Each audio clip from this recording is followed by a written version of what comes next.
በፍርድ ቤቶች ጥፋተኛ የተባሉ ወንጀለኞች ከእስር ባሻገር እንደ ማህበራዊ አገልግሎት ባሉ አማራጭ የቅጣት መንገዶች የሚቀጡበት ሁኔታ በሌሎች ሀገራት የተለመደ ነው።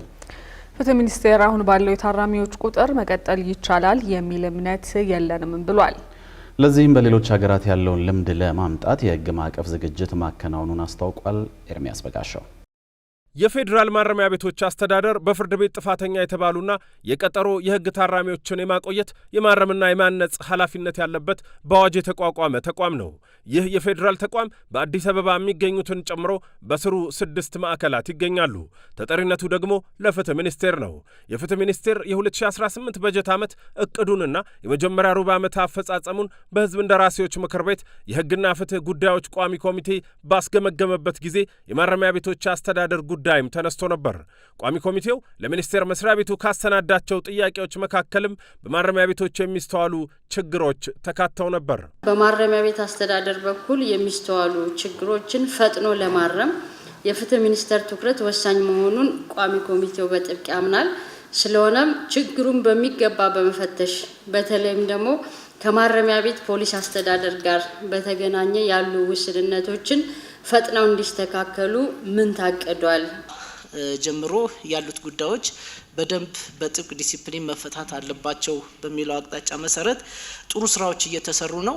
አሁንም ሁሉም አመራሮች አለልቱ ገብተው ይህንን አጠቃላይ ግምገማ እያደረጉ ነው ያሉት ማለት ነው። ስለዚህ እዚህ አካባቢ ላይ አልፎ አልፎ ሲታዩ የነበሩ ችግሮች እነሱን በዘላቂነት ለመፍታት መንግስት ትኩረት ሰጥቶ እየሰራን ነው።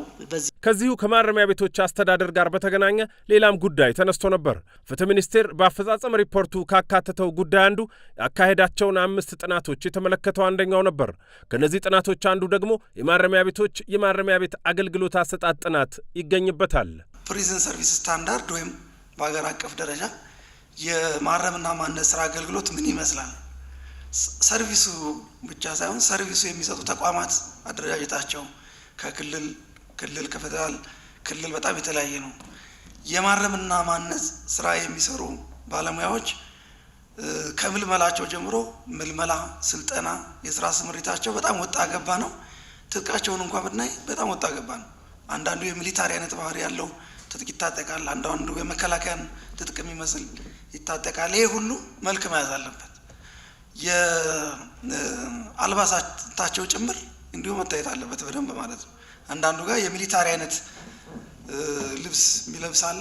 የማረምና ማነጽ ስራ በጣም ፍሬንድሊ የሆነና ካለባበሱ ከትጥቁ ጀምሮ በጣም ለማረምና ለማነጽ በሚያስችል መልኩ እንትን መደረግ አለበትና የስልጠና ሲስተሙ ካሪኩለማቸው ጭምር በየተቋማት ውስጥ በማረሚያ ቤት ኮሚሽን አንዳንድ ቦታ ላይ አስተዳደር ይሏቸዋል ያሉት የስራ ክፍሎች ጭምር በጣም የተዘበራረቀና ወጣ ገባ ስለሆነ እሱን ስርዓት ማስያዝ ይፈልጋል። እሱ ላይ ሰፊ ጥናት እየተሰራ ነው። በሌሎች ሀገራት በህግ ጥፋተኛ የተባሉ ወንጀለኞች ከእስር በተጨማሪ ተጠያቂ የሚሆኑበት አሰራር የተለመደ ነው። ያለ ክፍያ ማህበራዊ አገልግሎት መስጠት አንዱ ነው። ፍትህ ሚኒስቴር ማረሚያ ቤቶችን በተመለከተ ትኩረት ያደረገበት ሌላኛው ጉዳይም በፍርድ ቤት ጥፋተኛ የተባሉ ወንጀለኞች ከእስር ባሻገር በሌሎች የቅጣት አይነቶች ተጠያቂ የሚሆኑበትን አሰራር ይመለከታል። አሁን ባለው የታራሚዎች ቁጥር መቀጠል አለብን ብለን አናምንም የሚለው ሚኒስቴር መስሪያ ቤቱ የታራሚዎችን ቁጥር በሁነኛ መልኩ ይቀንሳል ያለውን የህግ ማዕቀፍ ማዘጋጀቱንም አስታውቋል። የታራሚዎችን ቁጥር ሳብስታንቲቭ በሆነ መንገድ ሊቀንስ የሚያስችል ስርዓትም ይፈልጋል። ለምሳሌ አማራጭ ቅጣት ረቂቅ አዋጅ እየሰራን ነው። ለምክር ቤቱ በቅርቡ እናመጣለን ብለን እናስባለን።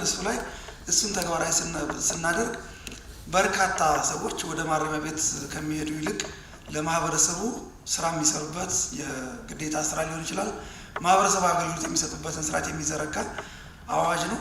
ይሄ ትልቅ ለውጥ ያመጣል ብለን እናስባለን። ብዙ ሀገሮች ላይ ከታራሚዎቻቸው ከ50% በላይ በዚህ ስርዓት ነው የሚያስተናግዱትና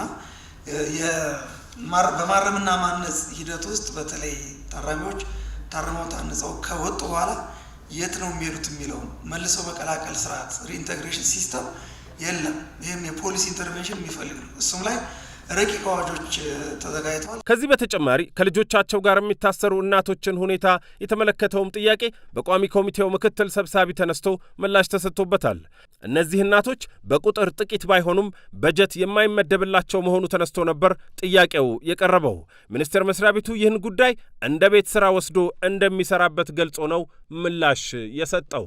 ከእናቶቻቸው ጋር ታስረው የሚገኙ ህጻናት የሚመለከት ይህንን በጣም ቴክኒካል ስለሆነ በትክክል ከእናቶቻቸው ጋር ታስረው ያሉ ከሆነ ይህንን እንደ ተቃዋይ ወስደን ቢመለከተው አካል ብናጣራ የሚል ነው።